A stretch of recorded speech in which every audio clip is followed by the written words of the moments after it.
নমস্কাৰ, আজি তোমালোকৰ বাবে পুথিভঁৰাল অসমীয়া ৰচনাখন লৈ আহিছোঁ। আশা কৰোঁ তোমালোকৰ সুবিধা হ'ব। আহাচোন ভিডিঅ'টো আৰম্ভ কৰোঁ। পুথিভঁৰাল আৰম্ভণি। পুথিভঁৰাল হৈছে কিতাপ আৰু অন্যান্য তথ্যৰ উৎস যেনে আলোচনী, অডিঅ', ভিডিঅ' আদিৰ এক বিশাল সংগ্ৰহ যাক সুশৃংখলভাৱে সংৰক্ষণ আৰু ৰক্ষণাবেক্ষণ কৰা হয়। ইয়াত প্ৰতিটো বয়সৰ লোকসকলৰ বাবে তেওঁলোকৰ আগ্ৰহ আৰু সোৱাদ অনুসৰি কিতাপ, আলোচনী আদি উপলব্ধ কৰা হয়। পুথিভঁৰালৰ প্ৰকাৰ। পঢ়ুৱৈসকলক প্ৰদান কৰা সেৱা অনুসৰি পুথিভঁৰালসমূহক সাধাৰণতে 4টা ভাগত বিভক্ত কৰা হয়। শিক্ষানুষ্ঠানৰ পুথিভঁৰাল। মহাবিদ্যালয়, বিদ্যালয় আৰু বিশ্ববিদ্যালয়ৰ সৈতে সম্পৰ্কিত পুথিভঁৰালসমূহক শিক্ষানুষ্ঠানৰ পুথিভঁৰাল বোলা হয়। এই প্ৰতিষ্ঠানগত পুথিভঁৰালে ছাত্ৰ-ছাত্ৰী, শিক্ষক আৰু প্ৰতিষ্ঠানটোক সমৰ্থন কৰে। প্ৰতিষ্ঠানৰ পুঁজিৰে নিৰ্মাণ হোৱা এই পুথিভঁৰালসমূহে শিক্ষাৰ্থী আৰু শিক্ষকসকলক প্ৰয়োজনীয় অধ্যয়ন সামগ্ৰী প্ৰদান কৰে। ৰাজহুৱা পুথিভঁৰাল। ৰাজহুৱা পুথিভঁৰাল হৈছে এক মুক্তভাৱে উপলব্ধ পুথিভঁৰাল যাক চৰকাৰী ৰাজহৰ দ্বাৰা বিত্তীয় যোগান ধৰা হয়। এই পুথিভঁৰাল সকলো শ্ৰেণীৰ মানুহে ব্যৱহাৰ কৰিব পাৰে।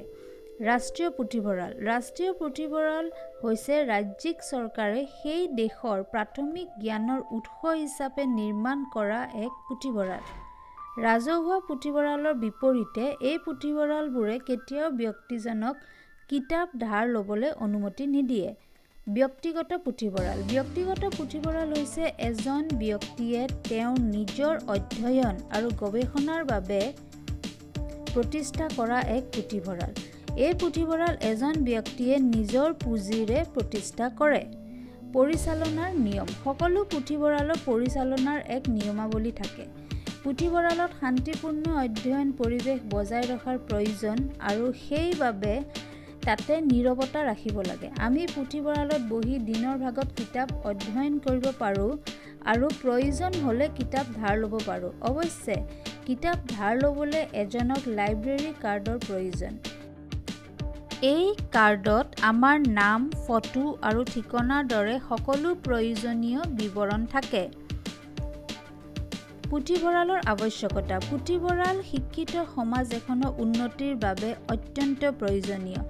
এজন ব্যক্তিৰ বাবে ব্যক্তিগতভাৱে ইমান বিস্তৃত কিতাপ সংগ্ৰহ কৰাটো যথেষ্ট ব্যয়বহুল হোৱাৰ বাবে ই প্ৰায় অসম্ভৱ। পুথিভঁৰালত আমি আমাৰ প্ৰয়োজনীয়তাৰ অনুসৰি সকলো কিতাপ পঢ়িব পাৰোঁ।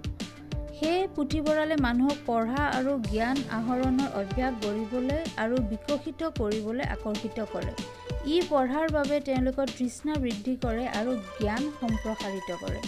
ইয়াৰ উপৰি পুথিভঁৰাল হৈছে প্ৰতিটো শিক্ষা প্ৰতিষ্ঠান যেনে বিদ্যালয়, মহাবিদ্যালয় আৰু বিশ্ববিদ্যালয়ৰ বাবে অত্যন্ত গুৰুত্বপূৰ্ণ। ইয়াত ছাত্ৰ-ছাত্ৰীসকলে পাঠ্যপুথিৰ সহায়ত কিতাপ ক্ৰয় নকৰাকৈ পঢ়িব পাৰে। এই সকলোবোৰৰ লগতে পুথিভঁৰাল হৈছে বহুতো অমূল্য পুথিৰ সংগ্ৰহ আৰু সংৰক্ষণ কৰাৰ এক উৎকৃষ্ট সাধন। সামৰণি। পুথিভঁৰালে আমাক কিতাপ আৰু জ্ঞানৰ অফুৰন্ত উৎস প্ৰদান কৰে। যিসকল লোকৰ পুথিভঁৰাল ভ্ৰমণ আৰু ব্যৱহাৰ কৰাৰ অভ্যাস আছে তেওঁলোকে পুথিভঁৰালৰ মূল্য আৰু গুৰুত্ব বুজি পায়। শেষত আমি ক'ব পাৰোঁ যে পুথিভঁৰালে বহু শতাব্দীৰ পৰা জ্ঞানৰ এক বিশাল সংগ্ৰহ প্ৰদান কৰি সমাজৰ সেৱা আগবঢ়াই আহিছে।